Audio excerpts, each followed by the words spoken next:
ரொம்ப வருஷங்களுக்கு முன்னால மலைகளுக்கு நடுவில் ஒரு அழகான கிராமம் இருந்துச்சு.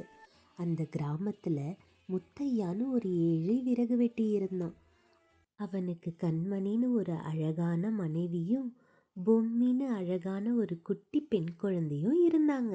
அவன் தினமும் காட்டுக்கு போய் காய்ந்த விறகுகளை வெட்டி அதை சந்தைக்கு எடுத்துட்டு போவான்.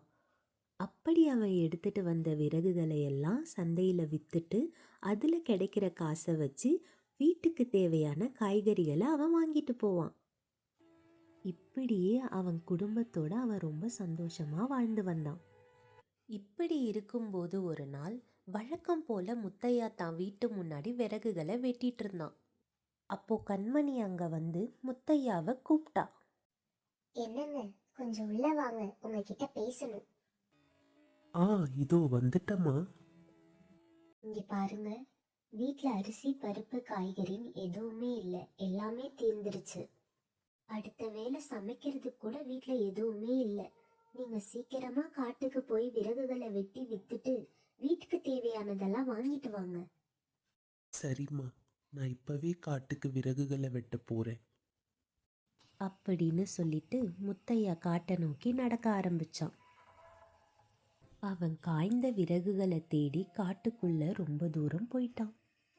அதுக்கப்புறம் சில காய்ந்த மரங்களை தேர்ந்தெடுத்து அதை வெட்ட ஆரம்பிச்சான். வெட்டிய மரத்துண்டுகளை எல்லாத்தையும் ஒரு அணியா அடுக்கி வச்சான். பிறகு அவன் மறுபடியும் மரங்களை வெட்ட ஆரம்பிச்சான். இப்படியே சில மணி நேரத்துக்கு அப்புறம் அவன் மரங்களை வெட்டி ரொம்ப சோர்ந்து போயிட்டான்.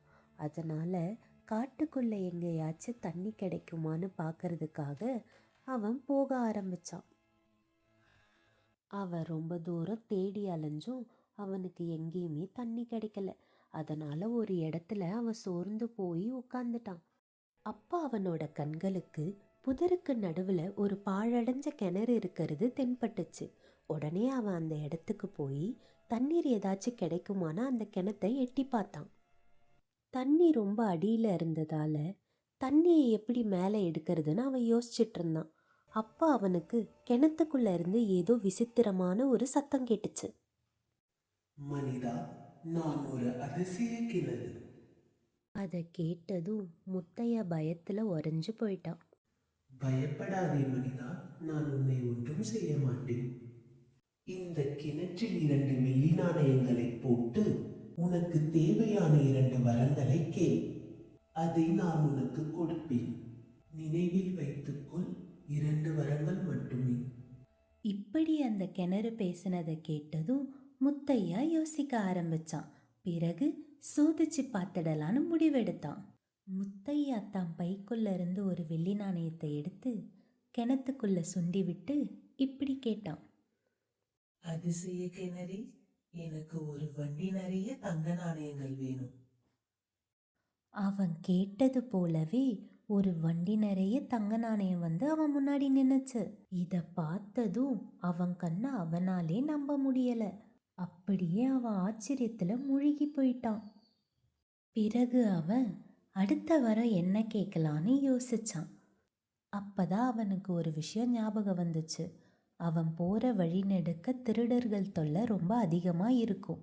அந்த திருடர்கள் கிட்ட இருந்து எப்படியாச்சும் நம்ம தங்க நாணயத்தை காப்பாத்தி நம்ம வீட்டுக்கு கொண்டு போகணும்னு யோசிச்சான். அப்ப அவனுக்கு ஒரு யோசனை வந்துச்சு. உடனே அவன் அந்த அதிசய கிணறு கிட்ட தன்னோட 2வது வரத்தை கேட்க ஆரம்பிச்சான். அதிசய கிணறி, இந்த தங்க வண்டி யாரோட கண்ணுக்கும் தெரியக்கூடாது, என் கண்ணுக்கு மட்டும்தான் தெரியணும் அப்படின்னு கேட்டான். அதுக்கு அதிசய கிணறு சொல்லுச்சு. மனிதா, நீ சொன்னபடியே ஆகட்டும். உன்னுடைய 2வது வரம் நிறைவேற்றப்பட்டது. நீ போகலாம். முத்தையா ரொம்ப சந்தோஷத்தோட அந்த தங்க வண்டியை தள்ளிக்கிட்டு வீட்டை நோக்கி நடக்க ஆரம்பிச்சான்.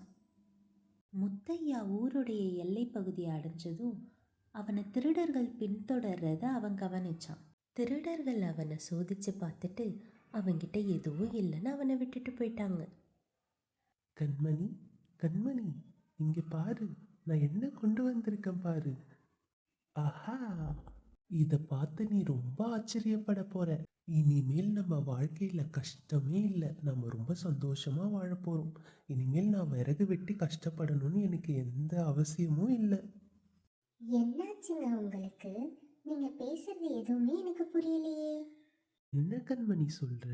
உனக்கு பிரமிப்பா இல்லையா? நீ இதை பார்த்து ஆச்சரியப்படலையா? நம்ம வாழ்க்கையில இனியும் கஷ்டமே இல்லை, அது உனக்கு புரியலையா? என்னங்க பேசுறீங்க? காட்டுக்கு விறகு வெட்ட போனீங்க, விறகும் கொண்டு வரல, வீட்டுக்கு தேவையான பொருட்களும் வாங்கிட்டு வரல.